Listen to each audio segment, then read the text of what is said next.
সুর শোনা যায়, ওই নামেরই সুর শোনা যায়, হয়ে পাগল পারা। লা ইলাহা ইল্লাল্লাহ, লা ইলাহা ইল্লাল্লাহ, লা ইলাহা ইল্লাল্লাহ, লা ইলাহা লা ইলাহা ইল্লাল্লাহু মুহাম্মাদুর রাসূলুল্লাহ সাল্লাল্লাহু আলাইহি ওয়াসাল্লাম। কোন জমিনের মাটি আমার হবে গোরস্থান, কোন জমিনের মাটি আমার হবে গোরস্থান। কাদের চোখের জলে আমি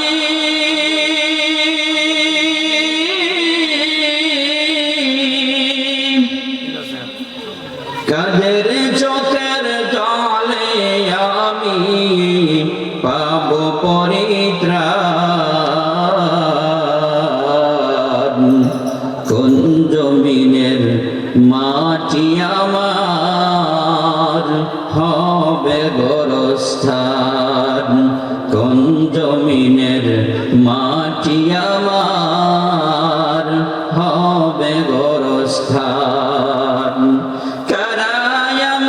গোসল দিবে কে আনিবে কাফন, কারাহায় আমায় কেঁদে কেঁদে করে দিবে দাফন। কারায় আমার পাশে বসে,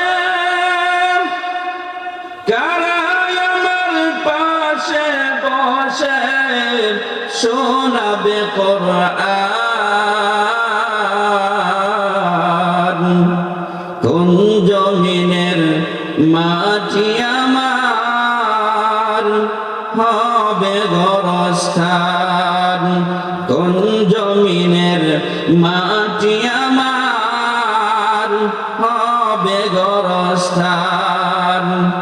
কার কাঁধে চড়ে আমি কবর দেশে যাব, জানি না কার মোনাজাতে খোদার রহম পাব, কার কারণে করবে ক্ষমা, কার কারণে করবে ক্ষমা আল্লাহ মেহেরবান। কোন জমিনের মাটি আমার হবে গোরস্থান, কোন জমিনের মাটি আমার হবে গোরস্থান। ওয়ামা আতাকুমুর রাসূলু ফাখুযূহু ওয়ামা নাহাকুম আনহু ফান্তাহু।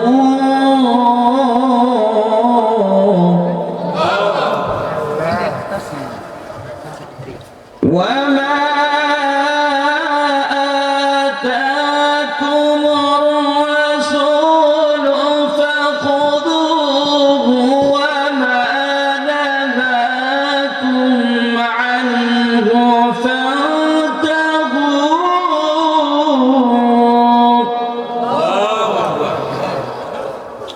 واتقوا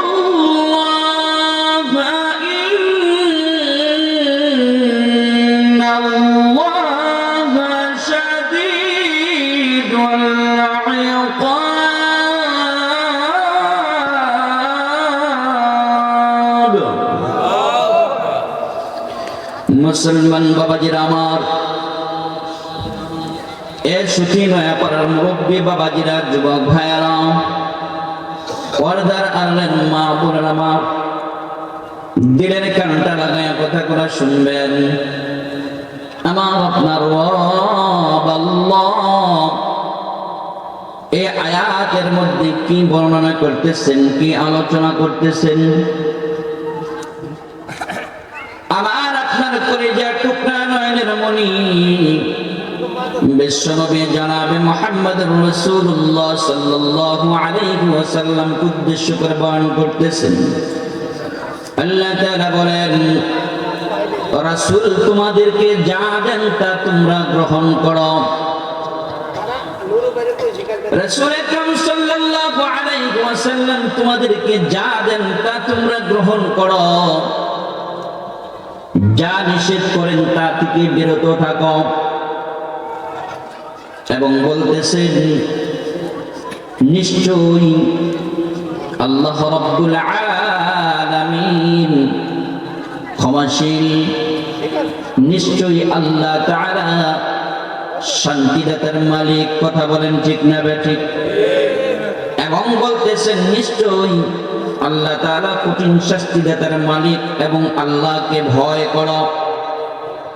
এ মুরব্বী বাবাজি, যুবক ভাই আমার, পর্দার মা বোনেরা, আল্লাহ রাব্বুল আলামিন এই আয়াতের মধ্যে চারটা অংশ আনছেন বিশেষ করে। এক নাম্বার অংশ হলো রাসূল সাল্লাল্লাহু আলাইহি ওয়াসাল্লাম যা তোমাদেরকে দেন তা গ্রহণ করো। দ্বিতীয় নাম্বার অংশ হলো রাসূল আকরাম সাল্লাল্লাহু আলাইহি ওয়াসাল্লাম যা নিষেধ করেন তা থেকে বিরত থাকো। তৃতীয় নাম্বার হলো আল্লাহকে ভয় করো। চতুর্থ নাম্বার অংশ হলো নিশ্চয়ই আল্লাহ কঠিন শাস্তিদাতার মালিক। কথা বলেন ঠিক না বেঠিক? এর মুসলমান আল্লাহর গোলাম, দিলের কানটা নাগে শুনবেন। এই আয়াতের বর্ণনা, এই আয়াতের আলোচনার বোঝা যায় আমার আপনার রব আল্লাহ রাব্বুল আলামিনের হুকুম আহকাম মানা আমার আপনার জন্য ফরজ। কথা ঠিক না বেঠিক? এ মুসলমান বন্ধু, যেমন আল্লাহ রাব্বুল আলামিনের হুকুম আহকাম মানা আমার আপনার জন্য ফরজ, তদ্রূপ অনুরূপ ভাবে আমার আপনার কলিজার টুকরা নয়নের মনে বিশ্বনবী জনাবে মুহাম্মদুর রাসূলুল্লাহ সাল্লাল্লাহু আলাইহি ওয়াসাল্লামের আদর্শ, হুজুর সাল্লাল্লাহু আলাইহি ওয়াসাল্লামের সুন্নাত, হুজুর সাল্লাল্লাহু আলাইহি ওয়াসাল্লামের আদর্শ আমাকে আপনাকে মানা জরুরি কিনা? এ মুসলমান বাবাজিরা আমার, হুজুর সাল্লাল্লাহু আলাইহি ওয়াসাল্লামের আদর্শ আমাকে আপনাকে অবশ্যই মানতে হবে। হুজুর সাল্লাল্লাহু আলাইহি ওয়াসাল্লামের সুন্নাত আমাকে অবশ্যই মানতে হবে, আপনাকে মানতে হবে। এই জন্য হুজুর সাল্লাল্লাহু আলাইহি ওয়াসাল্লামের আদর্শ এবং সুন্নাত যদি আমি আপনি বাস্তবায়ন করতে চাই, হুজুর সাল্লাল্লাহু আলাইহি ওয়াসাল্লামের নসিহত আমাদের মানা দরকার আছে না নাই? এ মুসলমান আল্লাহর গোলাম, হযরত সুলাইম ইবনে জাবের রাদিয়াল্লাহু তাআলা বর্ণনা করেন, এই জন্য আমি হুজুর সাল্লাল্লাহু আলাইহি ওয়াসাল্লামের কাছে বসলাম। হুজুর সাল্লাল্লাহু আলাইহি ওয়াসাল্লামের কাছে বসার পরে আমি হুজুরকে বললাম, ইয়া রাসূলুল্লাহ, ইয়া হাবিবাল্লাহ, আমাকে কিছু নসিহত করুন, আমাকে কিছু উপদেশ দিন। জনাবে মুহাম্মদুর রাসূলুল্লাহ সাল্লাল্লাহু আলাইহি ওয়াসাল্লাম ডাকতে বলেন, শোনো তাহলে তোমাকে পাঁচটা নসিহত করি। কয়টা নসিহত? এ মুসলমান ইমানদার, কথাগুলো দিলটা বুঝবেন। আমার আপনার নয়নের মনি কলিজার টুকরা জনাবে মুহাম্মদুর রাসূলুল্লাহ সাল্লাল্লাহু আলাইহি ওয়াসাল্লাম পাঁচটা নসিহত করেছেন। কয়টা নসিহত? এ মুসলমান ইমানদার আল্লাহর গোলাম, আমার আপনার দয়া নবী মায়া নবী প্রথমে নসিহত করেছেন, ইত্তাকুল্লাহ, আল্লাহকে ভয় করো। কাকে ভয় করতে বলেছেন? এ মুসলমান, প্রথম নাম্বার নসিহত হলো আল্লাহকে ভয় করতে বলেছেন। দ্বিতীয় নাম্বার নসিহত করেছেন, এ মুসলমান আল্লাহর গোলাম, দ্বিতীয় নাম্বার নসিহত করেছেন, কোন সৎ কাজ যত ছোট হোক, যতই আপনা হোক, বলে সৎ কাজ করো। যদি এমন হয় তোমার পাত্রের মধ্যে পানি আছে, বলে তোমার পাশে একজন ব্যক্তি পিপাসিত অবস্থায় কাতরাইতেছে, তোমার পাত্রের মধ্যে থেকে তাকে তুমি পানি পান করাও। না হইলে অন্তত এতটুকু করো, কোন মুসলমানের সাথে তোমার সাক্ষাৎ হইলে তার সাথে তুমি হাসি মুখে কথা বলো। মুসলমান দ্বিতীয় নাম্বার হলো সৎ কাজ করতে বলেছেন। তৃতীয় নাম্বার নসিহত করেছেন অহংকার করিও না। কি করিও না? অহংকার করা যাবে না, অহংকার করিও না। চতুর্থ নাম্বার নসিহত করেছেন মুসলমান বাবাজিরা রে, পরনিন্দা করিও না। যদিও তোমার নামে কোনো মানুষ যদি পরনিন্দা করে, তোমার নামে যদি গীবত করে, তুমি তার নামে পরনিন্দা করো না, গীবত করো না। বলে এর দ্বারা তোমার ফায়দা হবে, লাভ হবে। ওই ব্যক্তির আমল নামায় থেকে যত সওয়াব আছে তোমার আমল নামায় চলে আসবে। বলেন সুবহানাল্লাহ। পঞ্চম নাম্বার নসিহত করেছেন কখনো মানুষকে গালিগালাজ করিও না, কখনো মানুষের সাথে মন্দ কথা বলিও না। হে মুসলমান, তাহলে কয়টা নসিহত করেছেন? আমার কথা যদি বুঝে থাকেন আপনারা উত্তর দিবেন, তাহলে আমি বুঝবো যে আমার কথাগুলো আপনারা বুঝতেছেন। এটা কিন্তু একটা ক্লাস। কি একটা? এটা একটা ক্লাস। যিনি বয়ান করতেছেন সে হলো রুহানি ডাক্তার, আর যিনি বয়ান শুনতেছেন সে হলো রুহানি ছাত্র। কথা বলেন ঠিক না বেঠি? এই নিয়ত, এই চিন্তা চেতনা যদি ভেতরে থাকে। আর আজকে তো বয়ানটা এমন হয়ে গেছে, বয়ান তো নাট্যমঞ্চের মতো হয়ে গেছে। বিভিন্ন সময় আমরা দেখতে পাই বিভিন্ন মানুষ, আমরা পাবলিকও আছি জুকারের পেছে। কথা ঠিক না বেঠি? বক্তা কি ওয়াজ করলো, একটু হাসাইতেই পারলো না, একটু নাচাইতেই পারলো না, একটু মজাইতেই পারলো না। কথা ঠিক না ঠিক? এই কথা আমরা বলি কি বলি না? আবার দেখবেন কিছু মানুষ বাহিরে চাষটুকুর মধ্যে বসে আছে, তারা বয়ান শুনতেছে। আজকে যা বয়ান করছে, যে ওয়াজ হইল আজকে, কিন্তু যে জিজ্ঞাসা করেন কি বয়ান করছে, তা কহ। কথা বলেন ঠিক না? এরকম মানুষ আছে না নাই? বলে আমরা যদি এরকম বয়ান শুনি, এর দ্বারা কি কোনো ফায়দা হবে? আমাদের নিয়ত থাকতে হবে একমাত্র আল্লাহকে রাজি এবং খুশি করার জন্য আমার এখানে বসা, আলোচনা করা, আলোচনা শোনা। কথা বলেন ঠিক না ঠিক? তো এই জন্য বলতেছি যে আমি যে কথাগুলো প্রশ্ন করা জিজ্ঞেস করবো, আপনারা উত্তর দিবেন, তাহলে আমি বুঝবো। যতক্ষণ বসে থাকবেন এই সময়ের জন্য আপনি রুহানি একজন ছাত্র। আপনার ভিতরে যে রোগ আছে, এই রোগটাকে পরিষ্কার করতে হবে, এই রোগটাকে দূর করতে হবে। আর দূর কিভাবে হবে? বলে এখানে আলোচনা হবে, কোরআন হাদিসের আলোচনা হবে। আপনার ভিতরে ধরা পড়বে এই কাজটা আমার ভিতরে আছে, নিয়ত করতে হবে এই কাজটা আমাকে ছাড়তে হবে। যত গুনার কাজ আছে আমাকে ছাড়তে হবে, যত সওয়াবের কাজ আছে আমাকে ধরতে হবে। কথা ঠিক না বাকি? তো আমার আপনার বিশ্বনবী, দয়া নবী, মায়া নবী, বিশ্বনবী জনাব মুহাম্মদুর রাসূলুল্লাহ সাল্লাল্লাহু আলাইহি সাল্লাম কয়টা নসিহত করেছেন? মনে আছে? সবাই বলেন কয়টা? 5টা নসিহত করেছেন। কেন? আমি আপনি যদি নবীর খাঁটি উম্মত হতে চাই, আমি আপনি যদি মৃত্যুর পরে জান্নাত পেতে চাই, তাহলে এই 5টা নসিহত মানা দরকার আছে না নাই? নিয়ত আছে তো সবার? ইনশাআল্লাহ আমারও নিয়ত আছে ইনশাআল্লাহ। তো প্রথম কি নসিহত করেছে? যে আল্লাহকে ভয় করা। ইত্তাকুল্লাহ, আল্লাহকে ভয় করো। আজকে যদি আমাদের মধ্যে আল্লাহর ভয় থাকতো, তাহলে আমার মনে হয় এই প্যান্ডেলে মানুষের জায়গা দেওয়া সম্ভব হতো না। কথা ঠিক না বাচ্চা? কথা কি বুঝাইছে? যদি এই এলাকার মানুষের, প্রত্যেকটি মানুষের ভিতরে পরিপূর্ণ আল্লাহর ভয় থাকতো, তাহলে আমার মনে হয় এখানে জায়গা দেওয়া যেত। ঠিক না বাচ্চা? কেন? এই জন্য আল্লাহ তাআলা আমার আপনার দয়া নবী, মায়া নবী, বিশ্ব নবী প্রথমে এই জন্যই আল্লাহর ভয়ের কথা বলেছেন যে আল্লাহকে ভয় কর। যে ভয়ের কারণে 1400, 1500, 1600 বছর আগে সাহাবায়ে দুনিয়া থেকে বিদায় নিয়ে চলে গেছে, তাদের ভিতরে যেই পরিমাণ ভয় ছিল, বলে এই ভয় থাকার কারণে বলে আজকে তাদের নামগুলো যখন আমরা জবান দিয়ে নেই, বলে ওমর ফারুক রাদিয়াল্লাহু তাআলা আনহু বলি। কথা ঠিক না বেঠিক? তো আল্লাহ নবী, আমার নবী, আপনার নবী, দয়ার নবী, বিশ্ব নবী জনাবে মুহাম্মদুর রাসূলুল্লাহ সাল্লাল্লাহু আলাইহি ওয়াসাল্লাম কি বললেন? ইত্তাকুল্লাহ, আল্লাহকে ভয় করো। তো আল্লাহ রাব্বুল আলামিন কোরআনুল কারীমের মধ্যে ভয় সম্পর্কে আলোচনা করতেছেন, বয়ান করতেছেন। কি বয়ান করতেছেন?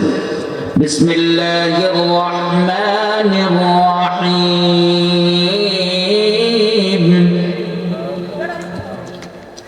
ইয়া আইয়ুহাল্লাযীনা আমানুত্তাকুল্লাহা হাক্কা তুকাতিহি ওয়া লা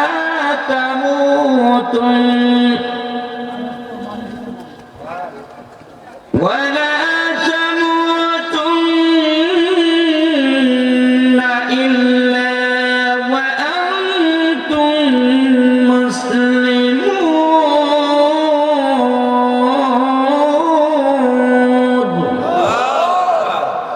মুসলমান বাবাজিরা আমার আপনার রব আল্লাহ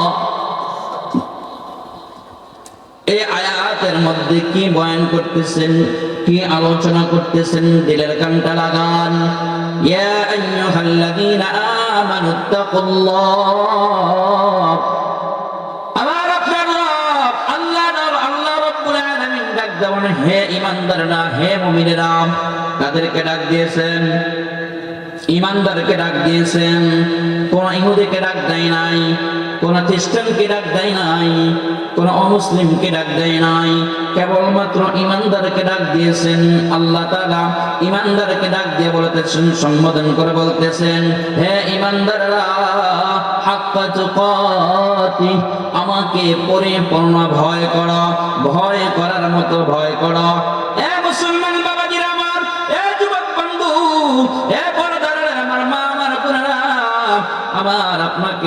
আমার আপনাকে ওই পরিমাণ ভয় করতে হবে। আমি আপনি ওই পরিমাণ ভয় যদি করতে পারি, যে পরিমাণ ভয়ের কথা আমার আপনার রব আল্লাহ তাআলা বলেছেন, এ মুসলমান বাবাজিরা রে, আমার আপনার ভিতরে ওই পরিমাণ ভয় না থাকার কারণে, ওই পরিমাণ ভয় না থাকার কারণে আমি আপনি আজকে যত গুনার কাজ করতেছি, একটাই কারণ, সেই কারণটা হলো আল্লাহ রাব্বুল আলামিনের ভয় আমার আপনার অন্তরের মধ্যে নাই। কথা বলেন ঠিক না বেঠিক? এই জন্য এ মুসলমান, এই আয়াতের মধ্যে দুইটা অংশ। প্রথম অংশ আল্লাহ তাআলা বলেছেন, হে ঈমানদাররা, আমাকে ভয় করো, আল্লাহকে ভয় করার মতো ভয় করো। দ্বিতীয় অংশ হলো, ততক্ষণ পর্যন্ত তুমি মৃত্যুবরণ করিও না, যতক্ষণ না পর্যন্ত তুমি মুসলমান না হবা, যতক্ষণ না পর্যন্ত তুমি মুসলমান না হবা। হে মুসলমান ঈমানদার আল্লাহর গোলাম, তাহলে বোঝা গেল একজন মানুষ ঈমানদার হওয়া সহজ, মুসলমান হওয়া কঠিন। কথা বলেন ঠিক না বেঠিক? ঈমানদার হওয়া সহজ, কিন্তু মুসলমান হওয়া বড় কঠিন। হে মুসলমান বাবাজিরা, আমার আপনার রব আল্লাহ তাআলা কেন বলছেন যে আল্লাহকে পরিপূর্ণ ভয় করো? হে মুসলমান বাবাজিরা আমার, কোন মানুষ যদি পরিপূর্ণ আল্লাহ তাআলাকে ভয় করতে পারে, কোন মানুষের অন্তরের মধ্যে যদি প্রকৃত ভয় থাকে, যে মানুষটার ভিতরে আল্লাহ তাআলার পরিপূর্ণ ভয় থাকবে, হে মুসলমান ঈমানদার, ওই মানুষটা কখনো নামাজ ছাড়তে পারবে না। যেই মানুষটার ভিতরে পরিপূর্ণ ভয় থাকবে, ওই মানুষটা কখনো সুদের কাজ করতে পারবে না। যেই মানুষটার ভিতরে পরিপূর্ণ ভয় থাকবে, ওই মানুষটা কখনো সুদের কাজ করতে পারবে না। যেই মানুষটার ভিতরে পরিপূর্ণ ভয় থাকবে, ওই মানুষটা কখনো মানুষকে গালিগালাজ করতে পারবে না। যেই মানুষটার ভিতরে পরিপূর্ণ ভয় থাকবে, ওই মানুষটা আল্লাহ তাআলার সাথে নাফরমানি করতে পারবে না। যেই মানুষটার ভিতরে আল্লাহ তাআলার পরিপূর্ণ ভয় থাকবে, ওই মানুষটা ব্যবসার মধ্যে কম দিতে পারবে না। যেই মানুষটার ভিতরে পরিপূর্ণ ভয় থাকবে, ওই মানুষটা চাকরির মধ্যে 2 নাম্বারি করতে পারবে না। যেই মানুষটার ভিতরে পরিপূর্ণ ভয় থাকবে, ওই মানুষটা কখনো মানুষের সাথে খারাপ আচরণ করবে না। কথা বলেন ঠিক না বেঠিক? এ মুসলমান ঈমানদার আল্লাহর গোলাম, এই জন্য আমার আপনার রব ঈমানদারকে ডাক দিয়েছেন, কারণ ঈমানদার তো জান্নাতে যাবে, ঈমানদার তো জান্নাতে আসবে। কিন্তু ঈমানদারের ঈমান যদি পরিপূর্ণ না থাকে, ঈমানদারের ঈমানটা যদি পিওর না থাকে, বলে মুসলমান বাবাজিরা আমার, কখন পিওর হবে? যখন কোন মুমিনের ভিতরে পরিপূর্ণ আল্লাহ তাআলার ভয় থাকবে। ওই ভয়টার দ্বারা, ওই ভয়টার মাধ্যমে তার ঈমান পরিপূর্ণ হয়ে যাবে। বলেন সুবহানাল্লাহ। যখন পরিপূর্ণ ভয় না থাকবে ওই মানুষটা পরিপূর্ণ ইমানদার হতে পারবে না, ওই মানুষটার দ্বারা বিভিন্ন গুনার কাজ হবে। আর যখন মানুষটার ভিতরে পরিপূর্ণ ভয় থাকবে ওই মানুষটার দ্বারা কখনো কোনো গুনাহের কাজ হবে না।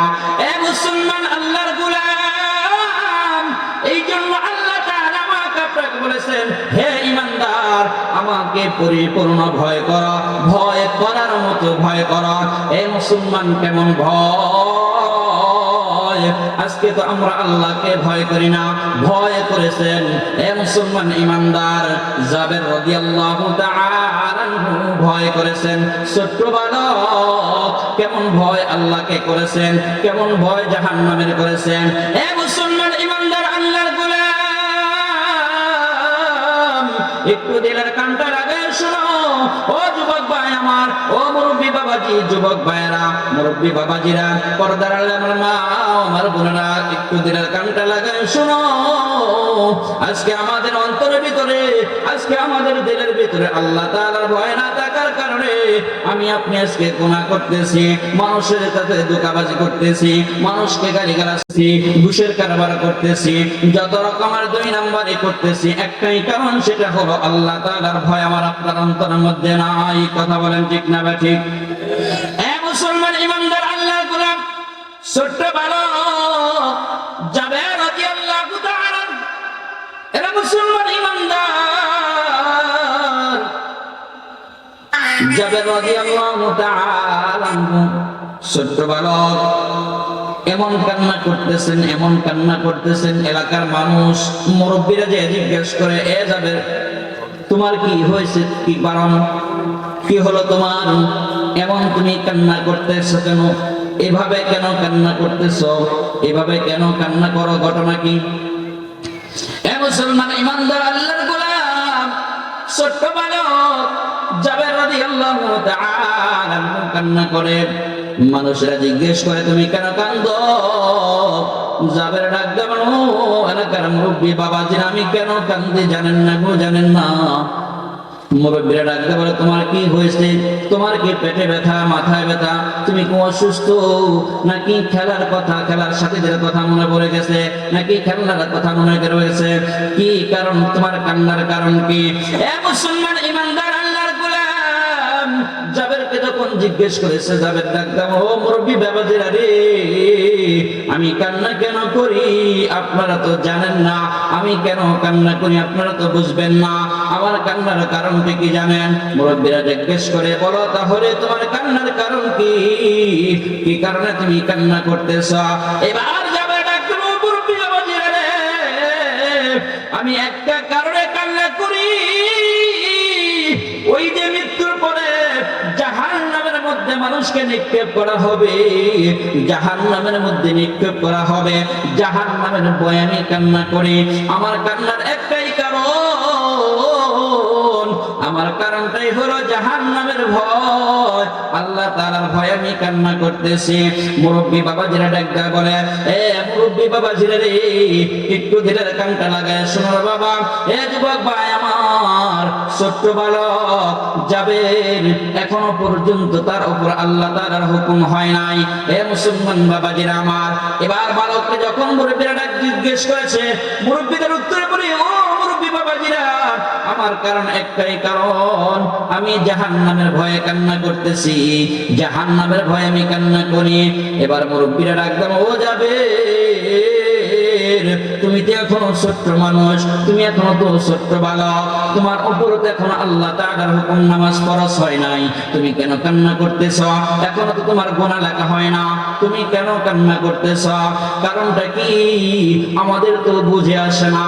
এ মুসলমান আল্লাহর গোলাম জাবের রাদিয়াল্লাহু তাআলা মুরব্বী বাবাজিরা রে, আমি শুনেছি আমার দয়ার নবী, মায়ার নবী, বিশ্ব নবী জনাবে মুহাম্মদুর রাসূলুল্লাহ সাল্লাল্লাহু আলাইহি ওয়াসাল্লামের দরবারে আমি বয়ান শুনেছি, জাহান্নামের মধ্যে যখন মানুষকে ফেলা হবে, জাহান্নামের মধ্যে ওই মানুষ দ্বারা লাকড়ি বানানো হবে, মানুষদের দিয়ে লাকড়ি বানানো হইয়া ওই মানুষদের দিয়ে আগুন জ্বালানো হবে।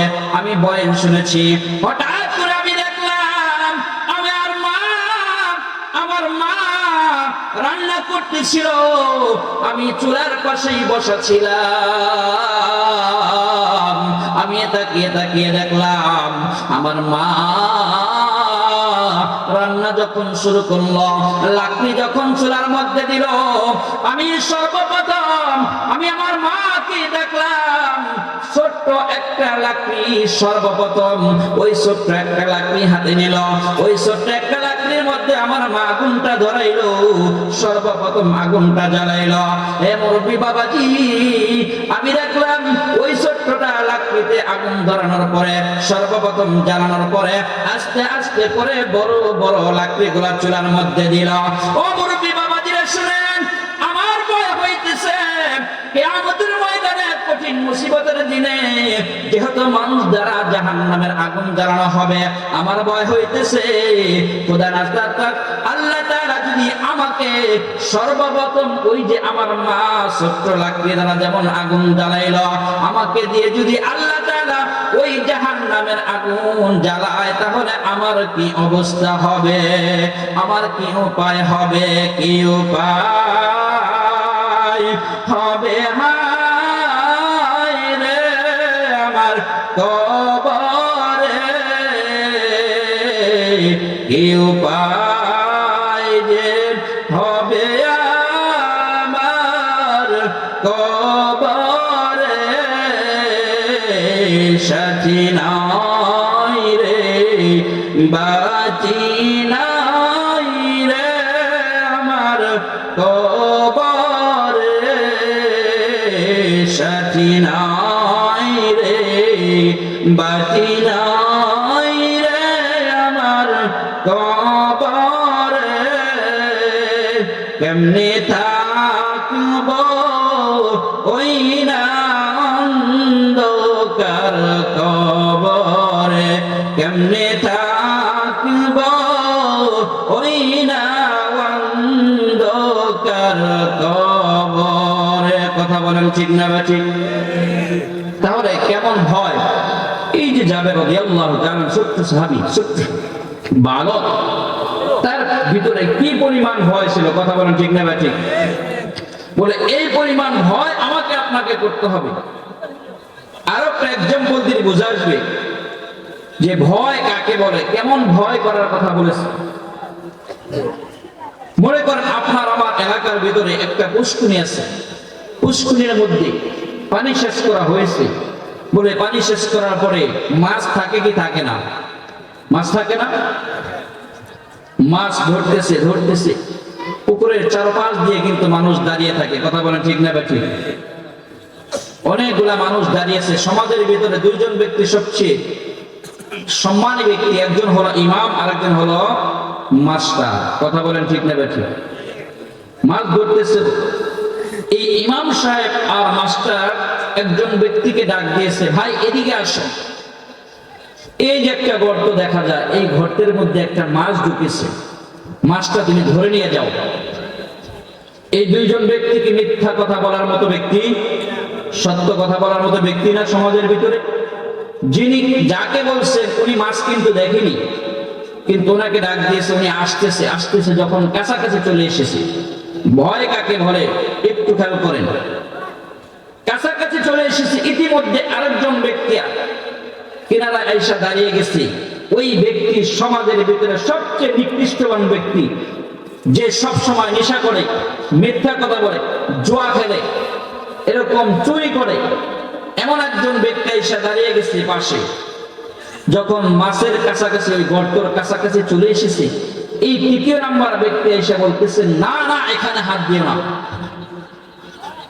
এই গর্তের মধ্যে সাপ ঢুকে গেছে, মাছ ঢুকেনি। অথচ দুইজন ব্যক্তি বলেছে ওনারা দেখেছে যে মাছ ঢুকেছে, কিন্তু তৃতীয় নাম্বার ব্যক্তি বলতেছে এখানে মাছ ঢুকে নাই, সাপ ঢুকেছে, আর যিনি ধরতে এসেছে উনি কিন্তু দেখে নাই। এখন আমি আপনাদেরকে দেখি আপনারা কেমন ওয়াজ করছেন। আপনাদেরকে আমি প্রশ্ন করবো, এখন বলেন তো, দুইজন ব্যক্তির কথাকে বিশ্বাস করবে না একজন ব্যক্তির কথাকে বিশ্বাস করবে যিনি মাছ ধরতে এসেছেন? কয়জনের কথা বিশ্বাস করবে? একজন না দুইজন? একটু বুঝে বলবেন, কয়জনের কথা বিশ্বাস করবে? আপনি আপনি আপনাকে দিয়ে বুঝান যে আপনি কি করবেন। বলছে কি এখানে মাছ ঢুকেছে, আর তৃতীয় নম্বর ব্যক্তি বলছে এখানে সাপ ঢুকেছে। আপনি আপনাকে দিয়ে বোঝান যে আপনি কি করবেন। হাত দিবেন? আপনি দিবেন? আপনি কিন্তু দেখেন নাই। কিয়ামত হয়ে গেলে পশ্চিম কালের যত বড় বুজুর্গ এসে বলুক যেখানে মাছ আছে, আর একজন বলছে কি বলছে? সাপ আছে। এই সাপ বলার কথা বিশ্বাস করবে নাকি মাছ বলার কথা? সাপ বলার কথা। এই যে এখন বুঝছেন ওয়াজ। এই যে আমার আপনার ভিতরে যে একটা ভয়, কি পরিমাণ ভয় ঢুকেছে বলেন তো? 100 থেকে 200 500% ভয় এখন ভিতরে ঢুকছে। কথা ঠিক না ঠিক? বলে আমার আপনার ভিতরে ওই পরিমাণ, যে এই পরিমাণ ভয় ঢুকেছে, বলে এর থেকে বেশি ভয় করা দরকার কাকে? আল্লাহ। বলে এই পরিমাণ ভয় যখন আমার আপনার ভিতরে থাকবে, তখন আমি আপনি আল্লাহ তাআলার প্রত্যেকটা হুকুম আহকাম পালন করতে পারবো। কথা ঠিক না ঠিক? এই পরিমাণ ভয়ের কথা আল্লাহ তাআলা বলেছেন। বুঝাইছে কি কথা আমার, যে কি পরিমাণ ভয় থাকা দরকার আমাদের। আজকে আমার আপনার ভিতরে ভয় না থাকার কারণে আজকে আমি আপনি যেই পরিমাণ গুনার কাজ করতেছি, সমাজের ভিতরে যেই পরিমাণ গুনার কাজ হইতেছে, ডানে বামে তাকাইলে বোঝা যায় কি পরিমাণ গুনার কাজ হইতেছে। কথা ঠিক না ঠিক? গুনার প্রতিযোগিতার মধ্যে নেমে গেছি আমরা মুসলমান। ইহুদিদেরকে খ্রিস্টানদেরকে কিভাবে অনুকরণ করতেছি। আজকে হলো 26 তারিখ, দেখেন কথা কথা মনে এসে যায়। আর কয়দিন বাকি? ও যুবক ভাইয়ের আমার, একটু কথাগুলা মনোযোগ দিয়ে শুনুন। আমার যুবক ভাইদেরকে উদ্দেশ্য করে বলতে চাই, আর এটার জন্য আমরা মুরব্বী যারা আছে তারাও দায়ী। পোলাপান মানুষের করবেই, স্বাভাবিক, পোলাপান করেই থাকে। এই যে একটা কথা আমরা বলি 31 আসতেছে, কথা ঠিক না ঠিক? সতর্ক হন মুরব্বী বাবাজিরা, যুবক ভাইয়েরা, পর্দার আলের মা বোনেরা, যারা এই কাজের সাথে যুক্ত হবে, এই হারাম কাজের সাথে, কবিরা গুনার সাথে যারা যুক্ত হবে, খোদা নাস্তা আল্লাহ তাআলা যদি ধরে বসে কিয়ামতের ময়দানে, যে ইহুদি খ্রিস্টানদের সাথে তোমার সম্পর্ক ছিল, তুমি 31 পালন করেছিলে, আজ তোমাকে তাদের সাথেই যেতে হবে। তাদের স্থান হলো কোথায়? জাহান্নাম। এই জন্য যুবক ভাইয়েরা সতর্ক হও, মুরব্বী বাবাজিরা, পর্দার আলের আমার মা বোনেরা, একটু সতর্ক হও। তো বলতেছিলাম যে 1 নাম্বার বলেছেন কি? আল্লাহকে ভয় করতে বলেছেন, ইত্তাকুল্লাহ। আরো আনুষঙ্গিক কথা আছে ভয় নিয়ে, শুধু বোঝানোর জন্য একটা ওয়াকি এবং হাদিসের একটা ঘটনা আপনাদেরকে শোনাইলাম। আল্লাহ তাআলাকে ভয় যদি করা যায়, পরিপূর্ণ ভয় করতে পারলে মানুষটা প্রকৃত ইমানদার হতে পারে, প্রকৃত মুমিন হতে পারে, প্রকৃত মুসলমান হতে পারবে। কথা বলেন ঠিক না ঠিক? আল্লাহ তাআলা আমাকে আপনাদেরকে পরিপূর্ণ ভয় করার তৌফিক দান করুন, সবাই আমিন। দ্বিতীয় নাম্বার কি বলেছেন? সৎ কাজ করতে বলেছেন, যদিও কাজটা ছোট হয়। যদি কোনো মানুষের সাথে অন্তত হাসি মুখে কথা বলা হয়, সেটা যদি ইখলাসের সাথে যদি হয়, বলে তাহলে আল্লাহ তাআলা এই কাজটাকে পছন্দ করে ওই বান্দার জীবনের গুনাহ মাফ করে দেয়। বলেন সুবহানাল্লাহ। মুসলমান বাবাজি আমার, এই জন্য আমাকে আপনাকে সৎ কাজ করতে হবে। আজকে তো সমাজের ভিতরে সৎ কাজ উঠেই যাচ্ছে। কথা বলেন ঠিক না ঠিক?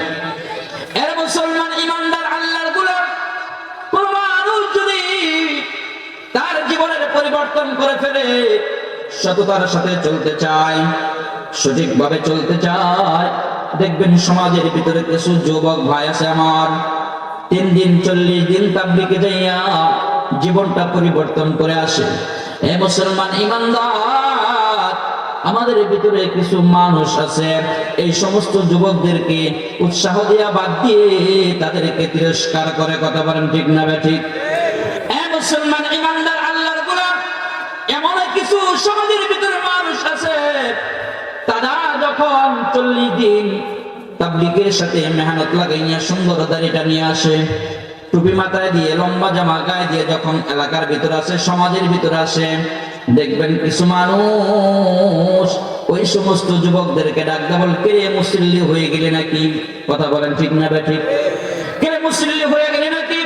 আরে মুসলমান ইমানদার, তুমি যে কাজটা করতে পারো না, এত সুন্দর সৎ কাজটাই ছেলেটা যুবকটা করে এসেছে, তোমার উচিত ছিল এই ছেলেটাকে বাহবা দেওয়া, এই ছেলেটাকে সুন্দর করে আরো বুঝিয়ে বলা, ও যুবক, ও সলিমুদ্দি কলিমুদ্দি, মারহাবা, মাশাআল্লাহ, আমি তোমার কাজটা দেখে খুব খুশি হইলাম। তুমি আগে নামাজ পড়তা না, এখন নামাজ পড়তেছো, আমি খুশি হইলাম। আগে তুমি দাঁড়িয়ে রাখছিলে না, এখন দাঁড়িয়ে রাখছো, ভালো, আলহামদুলিল্লাহ, খুশি হইলাম। এভাবে করে ওই সন্তানটাকে, ওই যুবকটাকে বাহবা দেওয়া আমার আপনার কথা ছিল, সৎ কাজ করার কথা ছিল। তা না করে আজকে আমি আপনি ওই সন্তানটাকে, ওই যুবকটাকে তিরস্কার করিয়া আরো গুনাহের কাজে লেলিয়ে দিই আমরা। কথা ঠিক না বেঠিক? লা ইলাহা ইল্লাল্লাহ, লা ইলাহা ইল্লাল্লাহ, লা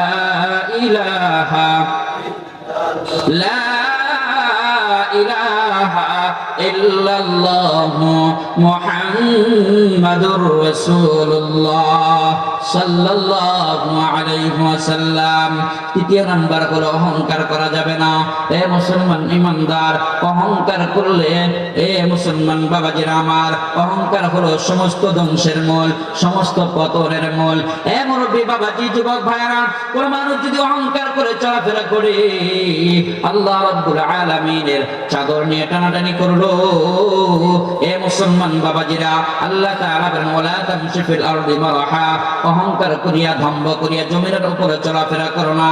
এ মুসলমান বাবাজিরা আমার, কোন মানুষ যদি অহংকার করে, দুনিয়ার মধ্যেও ধ্বংস, আখিরাতেও ধ্বংস। এ মুসলমান ইমানদার আল্লাহর গোলাম, সময় সংক্ষিপ্ত একটা ঘটনা শুনে চলে যাব।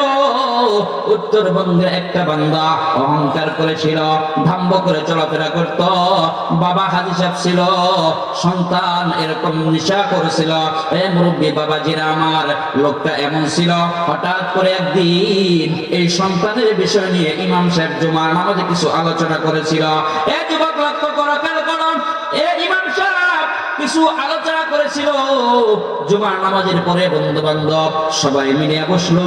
এ বন্ধু, তোমার নামে বিভিন্ন কিছু আলোচনা হয়েছে জুমার নামাজে, তোমাকে তো বেজ্জিত করা হয়েছে, তোমাকে তো অপমান করা হয়েছে, অথচ তার নাম উল্লেখ করা হয় নাই, শুধু ইশারা ইঙ্গিতে তার কথাটা বলা হয়েছে। ওই যুবকের বাবা ওই মসজিদের সভাপতি ছিলেন। এ মুসলমান ইমানদার, অহংকার করলে, তাকাব্বুরি করলে কি হয়? এ মুসলমান বাবাজিরা আমার, এই যুবক হঠাৎ করে একদিন মসজিদের যাইয়া সামনে দাঁড়াইয়া ইমাম সাহেব আসর নামাজের পরে বের হয়েছে। বের হওয়ার সঙ্গে সঙ্গে ইমাম সাহেবকে একটা গালের মধ্যে চর মেরে দিয়েছে। বলেন নাউজুবিল্লাহ। এ মুসলমান, ইমাম সাহেবকে যখন কানের মধ্যে চর মারছে, চর মারার পরে ইমাম সাহেব কোনো কথা বলে নাই। একটু লক্ষ্য করেন, ইমাম সাহেব আলেম মানুষ, কত নম্র হয়, কত ভদ্র হয়। এমনি সাধারণ কোন মানুষকে যদি এই চরটা মারা হইতো, তাহলে কি হইতো? কথা বলেন ঠিক না বেঠিক? মারামারি খুনাখুনি হয়ে যাইত। ইমাম সাহেব কোনো কথা বলে নাই, চুপ করে সুন্দর করে মসজিদে যাই নিয়ে দু হাত তুলে চোখের পানি ছেড়ে দিয়ে কান্দে, কোনো কিছু বলে না। এ মুসলমান বাবাজির আমার, কিছুদিনের মধ্যে এই ঘটনা, যে হাত দিয়ে ইমাম সাহেবকে চর মারছিল, এ মুসলমান, এই হাতের মধ্যে এরকম একটা ব্যথা শুরু হইল। ব্যথা শুরু হওয়ার পরে এই যুবকে ডাক্তারের কাছে চলে গেল। ডাক্তার পরামর্শ দিল, তোমার হাতটা কেটে ফেলতে হবে, তোমার ক্যান্সার হয়েছে, আর যদি না কাটা হয় এই ক্যান্সারটা তোমার শরীরের মধ্যে প্রবেশ করবে। এ মুসলমান ইমানদার, হাতটা কাটা হয়ে গেল। কিছুদিন পরে আবার আরেক হাতের মধ্যে ব্যথা শুরু হয়ে গেল। দ্বিতীয় হাত কাটা হইল, এবার পায়ের মধ্যে শুরু হয়ে গেল। পাটা কাটা হইল, আবার দ্বিতীয় পা কাটা হইল। এ মুসলমান ইমানদার, এভাবে করে আল্লাহর বান্দার 4 হাত পা কেটে ফেলা হইল। একদিন এক বুজুর্গ তাকে জিজ্ঞেস করতেছেন, ও ভিক্ষুক, এখন পথের ফকির হয়ে গেছে, বাপ সভাপতি ছিল মসজিদের, মারা গিয়েছে, সম্পদ সব শেষ, এখন ভিক্ষা করে খায়। লোকটাকে একজন জিজ্ঞেস করে, এক মুসাফির, ও যুবক, তোমার এই হালত কেন? উনি এই বিস্তারিত বর্ণনা দিলেন, একটা কারণে আমার এই অধঃপতন হয়েছে, আজকে আমি পথের ফকির হয়ে ঘুরতেছি। এর একটাই কারণ হলো, সেই কারণটা হলো আমি ওই দিন ইমাম সাহেবের সাথে বেয়াদবি করেছিলাম, ইমাম সাহেবের সাথে আমি তাকাব্বুরি করেছিলাম, আমি অহংকার করেছিলাম। এ মুসলমান ইমানদার, এই জন্য আমাকে আপনাকে অহংকার করা যাবে না, এই জন্য আমাকে আপনাকে গর্ব করে চলা যাবে না। অহংকার হলো আল্লাহ তাআলার গায়ের চাদর। কথা বলেন ঠিক না ঠিক? লা ইলাহা ইল্লাল্লাহ, লা ইলাহা ইল্লাল্লাহ, লা ইলাহা, লা ইলাহা ইল্লাল্লাহ, মুহাম্মাদুর রাসূলুল্লাহ সাল্লাল্লাহু আলাইহি ওয়াসাল্লাম। আলহামদুলিল্লাহ। তাহলে পাঁচটা কথার মধ্যে তিনটা বললাম, আর দুইটা হলো মানুষকে গালিগালাজ করা যাবে, করা যাবে, করা যাবে না। কখনো মানুষকে গালিগালাজ করা যাবে না, এটা নবীর আদর্শ না। কথা বলেন ঠিক না ঠিক? এই জন্য গালিগালাজ করা যাবে না, গালিগালাজ করা কি হারাম। পঞ্চম নাম্বার হলো, কখনো কোনো মানুষের পরনিন্দা, গীবত, শিকায়ত করা যাবে না। আজকে তো আমরা গীবতের মেলা বসে নেই চাষটুরের মধ্যে। কথা বলেন ঠিক না ঠিক? শয়তানকে যখন আল্লাহ তাআলা ইবলিস হিসেবে ঘোষণা দিলেন, জান্নাত থেকে বের করে দিলেন, শয়তান বলছিল যে আমার বসার স্থান কোথায়? আল্লাহ তাআলা বলেছিলেন, তোমার বসার স্থান হলো চাষটল, বাজার এবং মোড়, যে মোড়গুলা। তাহলে আমি আপনার যদি চাষটলের মধ্যে বসে সময় কাটাই, মোড়ে মোড়ে বসে সময় কাটাই, গল্প গুজবের মধ্যে থাকি, তাহলে এই কাজটা কার কাজ? কার বসা হবে? শয়তানের বসা। কথা বলেন ঠিক না ঠিক? তাহলে বসা যাবে না। আল্লাহ তাআলা আমাদের সবাইকে হেফাজত করুন, আল্লাহ তাআলা আমাদের সবাইকে বুঝ দান করুন। যে কথাগুলো বললাম শুনলাম, আল্লাহ রাব্বুল আলামিন আমাদের প্রত্যেককে আমল করার তৌফিক দান করুন এবং আমাকে সর্বপ্রথম আমল করার তৌফিক দান করুন।